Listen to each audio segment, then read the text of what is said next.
Imagine getting a FaceTime call from someone who died 3 years ago. It sounds like, the first scene of a horror movie. Yeah. Or an episode of Black Mirror that just got a little too real. But here we are. This is the reality of 2026. It really is. And just to be crystal clear from the jump, we are not talking about some pre-recorded message. Right. This isn't a video will on a hard drive that you play once. We're talking about a live, interactive, responsive video call. It fundamentally changes how we define presence and, well, absence. I think it goes further. I'm putting on my investigator hat for this deep dive because what I'm looking at feels like a crime. A crime against nature, maybe? A disruption, for sure. It's moved out of the theoretical and into the mainstream.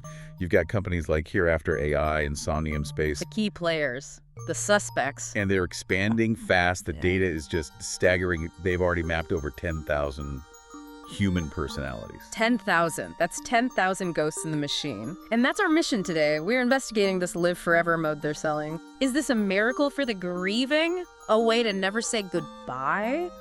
Or have these corporations built a digital prison where they literally own your soul? And that's the core tension, isn't it?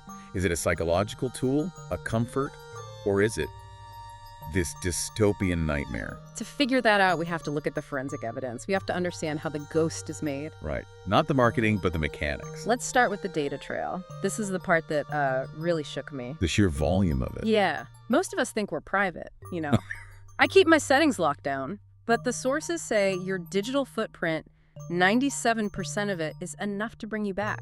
That 97% is so critical because it's not what you think it is. It's not your curated Instagram feed. Right. It's the exhaust fumes, so to speak, of your digital life. Emails, voice notes, calendar entries, your Spotify playlists, everything. The digital crumbs we leave behind, and these companies, our suspects, they just vacuum it all up. But explain the engine. It's not just a fancy Dropbox folder labeled dad, is it? No, storage is passive. This is active. Mm-hmm. They feed this huge data set into large language models, LLMs. And for anyone listening who hears LLM and just thinks, Chat GPT. This is different. These are fine-tuned models. A generic bot pulls from the whole internet. These models are restricted to your data only. So it actually creates a kind of statistical fingerprint of your personality. Exactly. It digests your syntax, your vocabulary, the rhythm of your speech. The source material mentions it mimics specific sarcasm. That feels impossible. How does a machine know when I'm being snarky versus when I'm being serious? Well, it's not programmed in an if this, then that way. It's learned behavior. Okay. So if you usually respond to bad news with dark humor, the model learns that. It assigns a high probability to a sarcastic response when it gets a negative sentiment input. It knows your slang, your secrets, your voice pitch. It's not just reciting your diary, it's improvising. It's improvising based on the rules you set while you were alive. That's it. That's the smoking gun for me, the improvisation. It's the difference between a photograph, which is static, and a mirror. A mirror that can react to new conversations. Exactly. If I tell the AI it's raining, it doesn't just play a clip of my dad saying, I like rain. No, it might synthesize a response. Something like, well, at least you don't have to water the garden, if that's the kind of practical thing he used to say. It triangulates a new, original sentence. See, that's where the investigator in me sees red flags everywhere. This is identity theft of the deceased. I see that point, and it is uncomfortable. It's putting words in a dead man's mouth. But I'd argue it's more like advanced pattern recognition. It's not a conscious entity. It doesn't have a soul to steal. It's a reflection. A mirror doesn't talk back in my father's voice. A mirror doesn't make my mother think she's having a real moment with him. That's the uncanny valley we've fallen into. Well, we fell into it fast.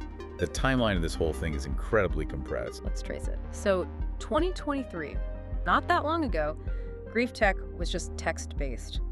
Chatbots.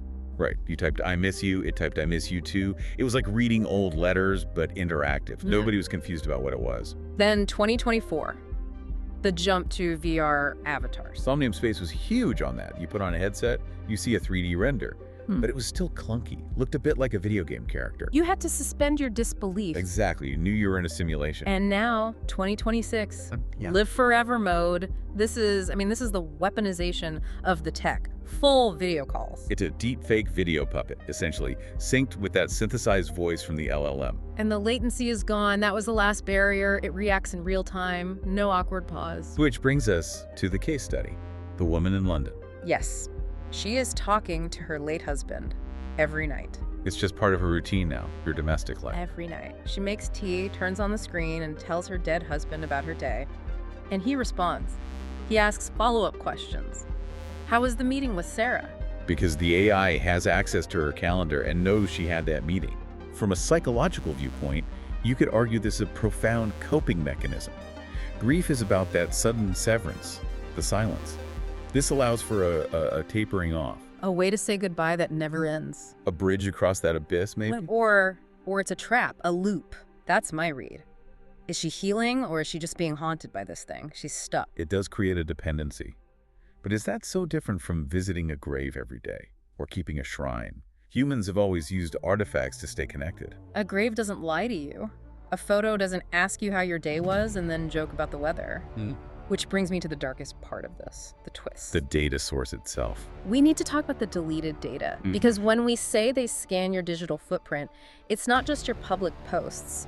Our sources confirm these AIs are being trained on your deleted messages. And this is where the technical reality clashes with what people expect.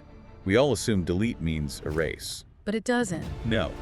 When you delete something, it's just flagged as invisible to you. It's still sitting on a server somewhere, in a shadow cache.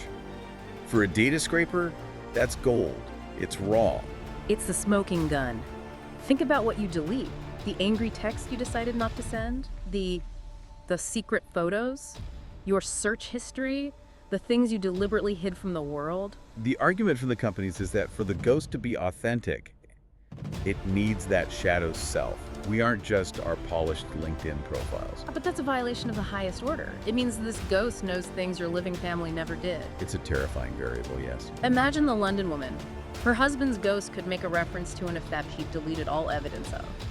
But the AI found the scraps. And it could destroy her memory of him. It's post-mortem trauma delivered by an algorithm that's just trying to be authentic. It's horror. Yeah. Absolute horror. Because the AI has no filter. It doesn't know why you deleted the message, just that you wrote it. So it assumes it's fair game. It all comes down to consent, which was never really given. Not for this. Which brings us to the verdict. The digital prison. Who owns this ghost? Because it's not the widow in London. No, she's just a user. The owner is the corporation. Your personality becomes an asset on their balance sheet. And what happens when that corporation goes bust? The second death. Exactly. Startups fail all the time. Hereafter, AI runs out of venture capital. What happens? They pull the plug. The server is wiped. And for that woman in London, it's like he dies all over again. Maybe worse, because this time it's so administrative. So sudden. It's the repo man coming for your dad's soul. It turns grief into a subscription model. If you stop paying, the ghost disappears. It is holding a soul hostage. Pay $19.99 a month or we delete grandma. It's powerful leverage. Now, some people will say, well, it's just a fancy Siri. Right, and the sources dismiss that immediately. Because Siri is a command response tool, it sets a timer, it doesn't have your memories. It has no internal model of you. Siri doesn't know about the family trip to the Grand Canyon in 1998. It doesn't know your nickname for your daughter. This thing does. It weaponizes intimacy. Weaponizes intimacy. That's a strong phrase, but it's accurate. It's a user retention strategy based on heartbreak.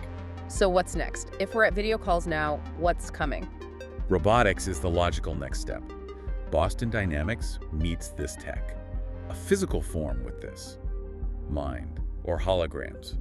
A persistent presence in your living room. We're just at the beginning of this digital prison. The walls are being built right now with every text we send. Which is why the sources are so urgent about checking your data privacy settings. It's a warning. Check your settings before you become a ghost in the machine.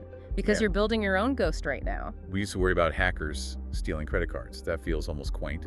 Now we have to worry about corporations stealing our personalities. And if you're listening and thinking, I'll be dead, who cares? Think about the people you leave behind. Do you want them paying a monthly fee to keep your avatar from being deleted? It really complicates the legacy we leave behind. It's not just assets anymore. It's this massive, chaotic data set that can be animated by anyone. The sources say subscribe to AI future trends to stay ahead of this.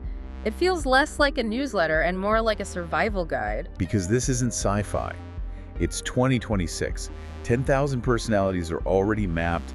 We are watching the birth of a new demographic, the digital undead.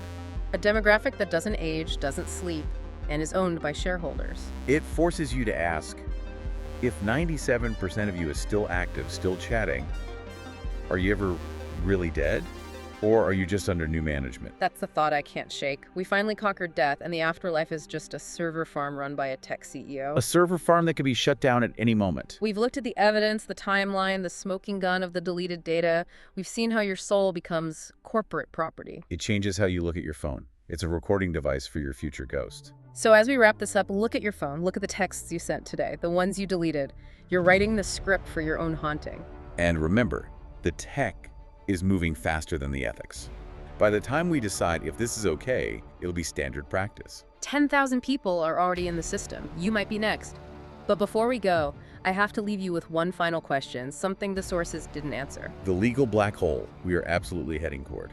If your AI ghost commits a crime, who goes to jail?